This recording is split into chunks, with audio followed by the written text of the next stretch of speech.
والسلام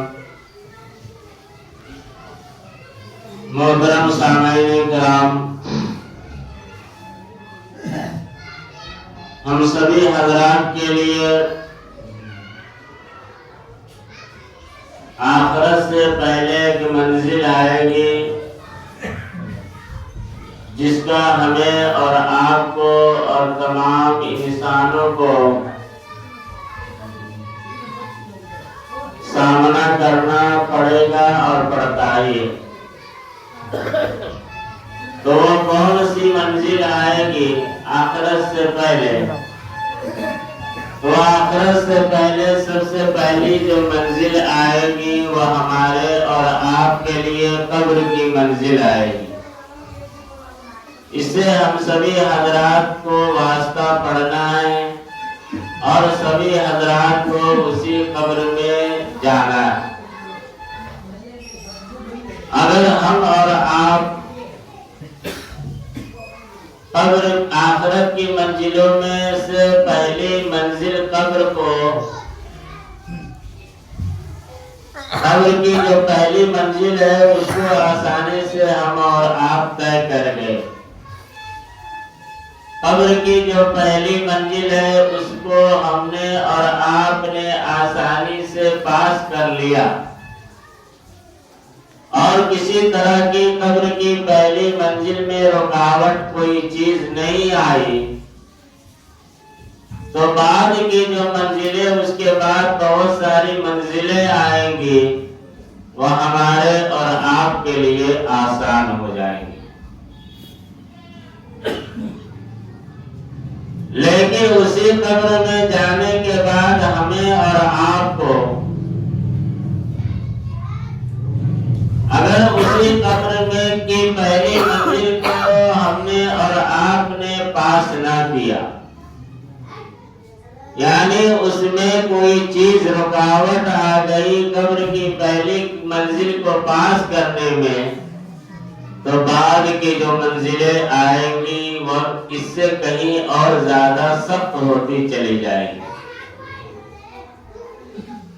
تو پتہ یہ چلا کہ قبر کی منزل آسان بھی ہے اور قبر کی منزل بہت سخت بھی۔ تو قبر کی منزل آسان کن لوگوں کے لیے ہے؟ جو اللہ اور رسول کی حکم کے مطابق انسان جب دنیا میں زندگی گزارتا ہے تو اس کے لیے قبر کی منزل تو آسان ہو جائے گی۔ لیکن اگر ہم نے اور آپ نے قرآن اور حدیث کے مطابق دنیا میں زندگی نہیں گزاری، اللہ اور رسول کے فرمان کے مطابق دنیا میں ہم اور آپ سیدھے راستے پر نہیں چلے، تو یہ قبر کی پہلی منزل ہمارے اور آپ کے لیے سخت ہو جائے گی۔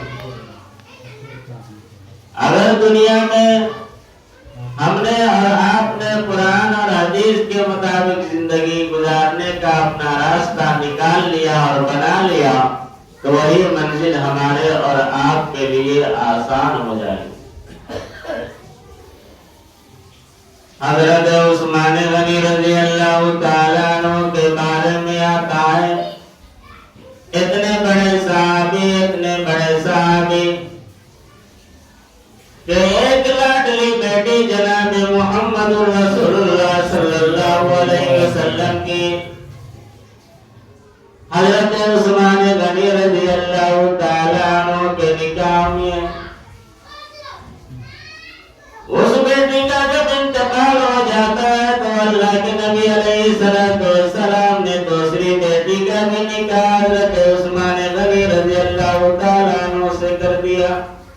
اب بتائیے اتنا بڑا مقام اور کس کا ہوگا کہ جن کے گھر میں تمام کائنات کے سردار کی بیٹی دو بیٹی ہو، ان صحابی کا مقام اور کتنا اونچا ہو سکتا ہے۔ حضرت عثمان غنی رضی اللہ تعالیٰ عنہ کے بارے میں آتا ہے، یہ ذہن میں رکھیے گا اتنے بڑے صحابی ہونے کے باوجود جناب محمد رسول اللہ صلی اللہ علیہ وسلم کے داماد ہونے کے باوجود جب کسی راستے سے گزرتے، جب راستے میں اس کو ان کو قبر دکھائی پڑتا یا کسی قبر کے پاس جب کھڑے ہو جاتے تھے، اتنا روتے تھے کہ رونے کی وجہ سے آنسوؤں سے داڑھی مبارک تر ہو جایا کرتی تھی، بھیگ جایا کرتی تھی۔ اتنے بڑے صحابی ہونے کے باوجود لوگوں نے ان سے پوچھا کہ عثمان غنی رضی اللہ تعالیٰ عنہ، جب آپ کے سامنے جنت اور جہنم کا تذکرہ ہوتا ہے، جب آپ کے سامنے جنت کے ثواب اور جہنم کے عذاب کا ذکر ہوتا ہے، تو آپ اس پر اس قدر نہیں روتے جتنا آپ قبر کو دیکھ کر کے روتے۔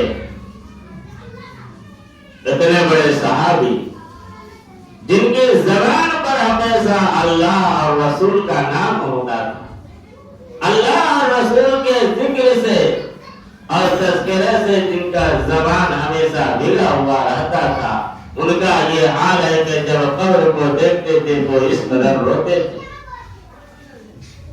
لیکن ہمارا اور آپ کا کیا حال ہے کہ قبر کو دیکھنے کے باوجود بھی ہمارے دلوں تک ٹھنڈک نہیں پہنچتی ہے، ہمارا دل نہیں پسیجتا ہے، اور اللہ کا خوف، اللہ کا ڈر ہمارے دلوں میں پیدا نہیں ہوتا ہے۔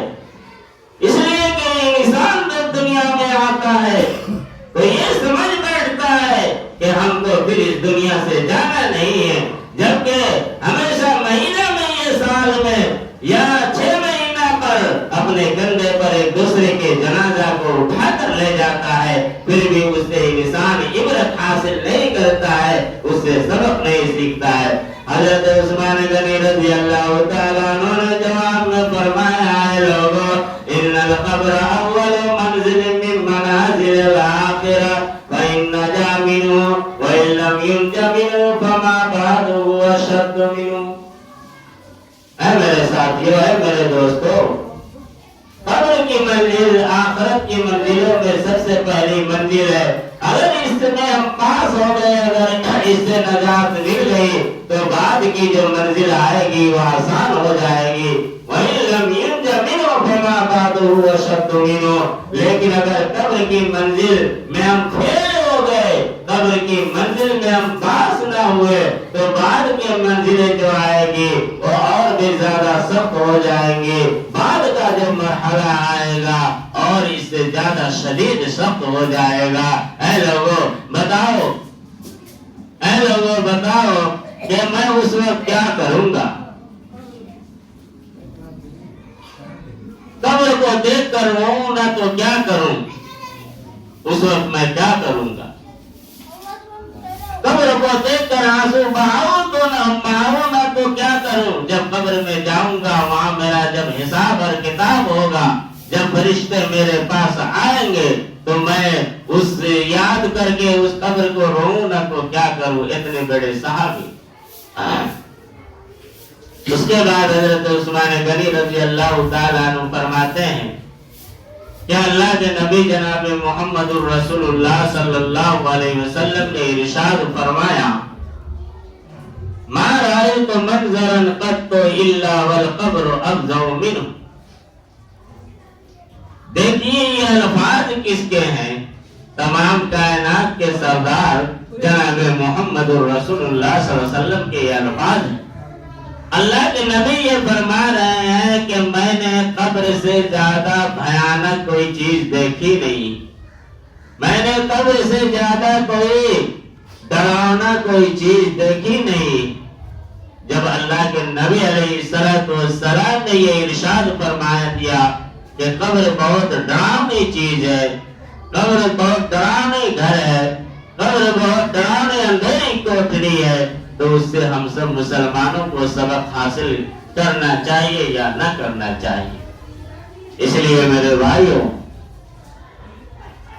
یہ قبرستان کے نزدیک سے ہم اور آپ جب گزرتے ہیں تو روزانہ قبرستان چیختی اور چلاتی ہے، آواز آتی ہے، اے لوگوں، تجھے میرا ڈر نہیں ہے؟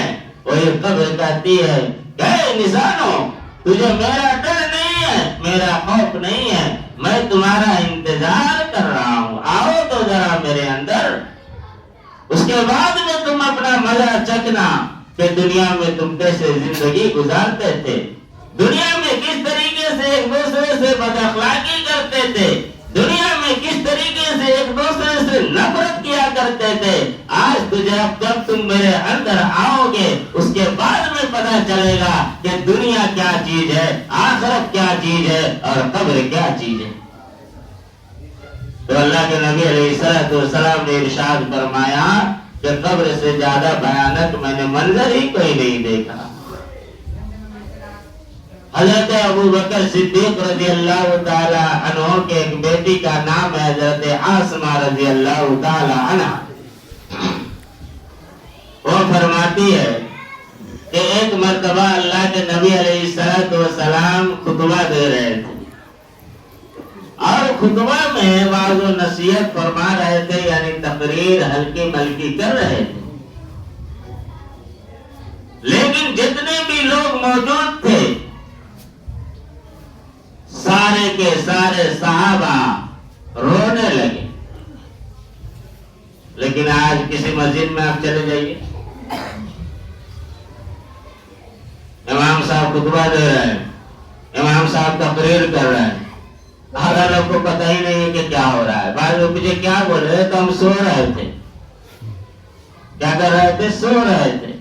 بتائیے، باہر ہے کوئی نیند نہیں، مسجد میں آ کے سکون بھی، مسجد ہے نا اللہ کا گھر ہے، سکون ملتا ہے، اس لیے زیادہ نیند آ جاتی ہے۔ تو جب خطبہ دے رہے تھے اللہ کے نبی علیہ السلام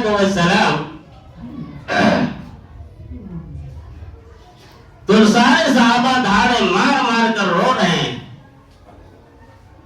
حضرت عاصمہ فرماتی ہے میرے قریب ایک آدمی بیٹھا ہوا تھا، میں تھوڑا دور تھی تو سمجھ میں نہیں آیا کہ اللہ کے نبی نے کیا فرمایا، تو میں نے پوچھا کہ ابھی اللہ کے نبی نے کیا فرمایا۔ جب لوگوں میں سکون ہو گیا، اطمینان ہو گیا، تو فرمایا کہ ابھی اللہ کے نبی علیہ السلام نے ارشاد فرمایا ہے قد اوحی الی انکم تفتنون فی القبور قریبا من فتنة الدجال، کہ تم لوگ فتنہ دجال سے پہلے فتنہ قبر میں مبتلا کیے جاؤ۔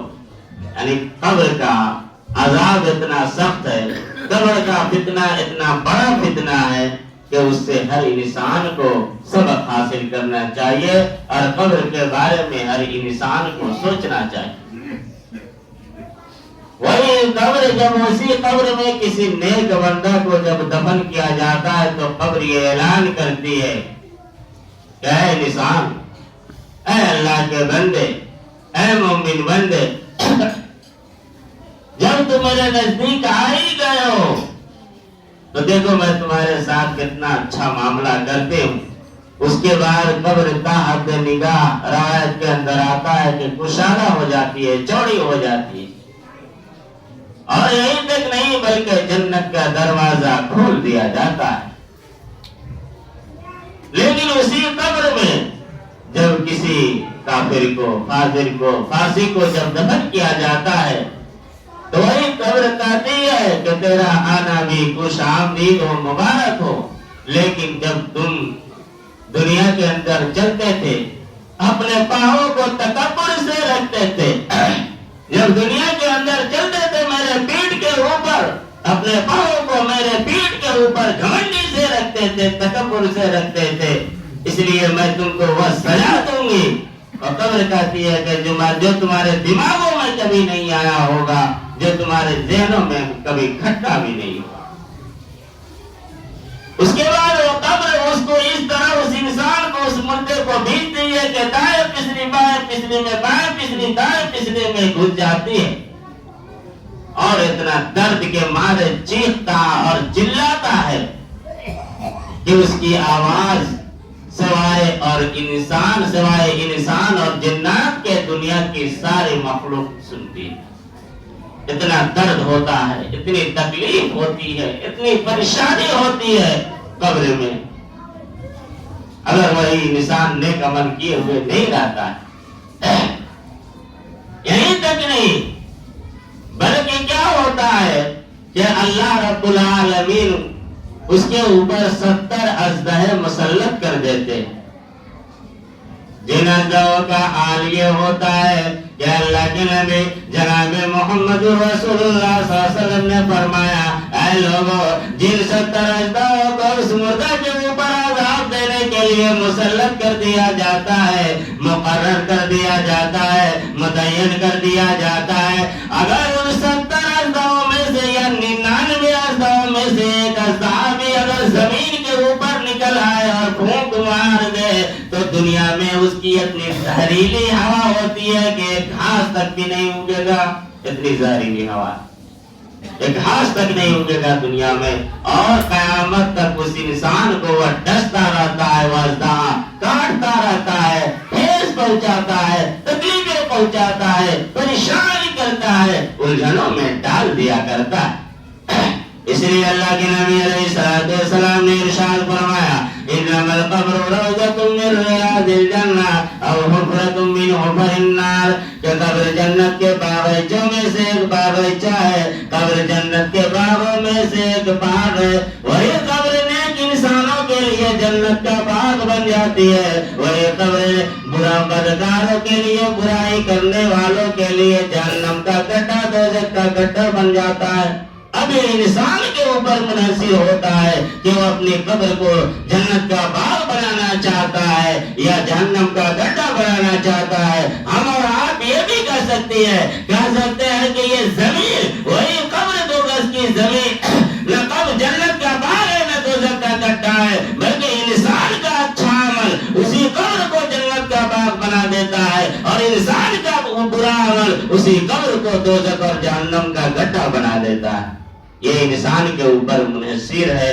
تو دعا کیجئے اللہ رب العالمین ہمیں اور آپ کو قبر کی تیاری کرنے کی توفیق عطا فرمائے. وآخر الدعوانا ان الحمد للہ رب العالمین.